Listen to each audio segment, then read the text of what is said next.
Christianity. And the first people they started to persecute were the Gnostics, because the Gnostics, and this is an idea that many who are committed to Christianity will find repulsive or very difficult to accept.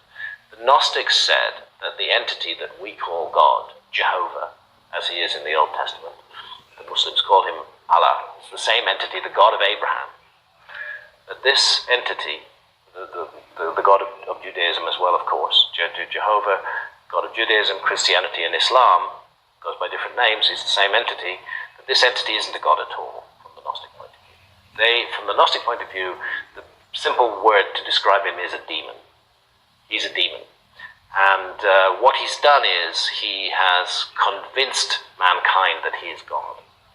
And he wants us to, because he's really a demon, not a God at all, he wants to bring out the worst in us.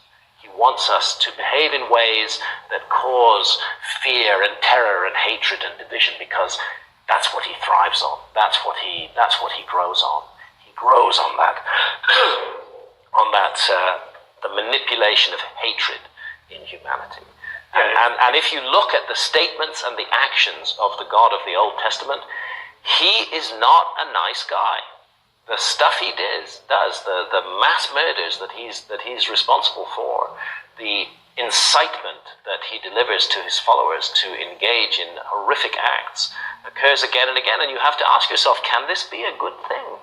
Can this be a good thing when he's telling us to go off and commit acts of murder in his name? And those acts of what I often say is, when you look at the three mainstream monotheistic faiths, all of them talk the talk of peace and love.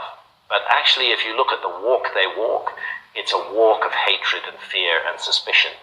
And it seems to me that there's a real chance that the Gnostics were right, and that the entity, that we have been hoodwinked by a supernatural entity, if you like, by a demonic entity who has persuaded us that he is God, made us act in his names. The crusades, the religious wars, the terrible divisions, the persecutions of members of other faiths that have occurred, all of that is not the action of a good and loving God.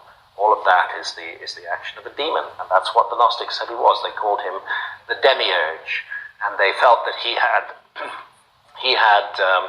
representatives in the human race who disguised themselves as human beings, who were called archons, whose whole sole task was to mislead us further down the path of darkness and take us away so that we would never realize the divine spark within ourselves, and that a grand cosmic game is being played out here, at which the human race is the fulcrum, and the decisions that we make and the choices that we make are not only important to us, but are important to the whole cosmos. This is the center of the Gnostic idea. It's a very powerful idea, and I think it's an idea that merits further exploration.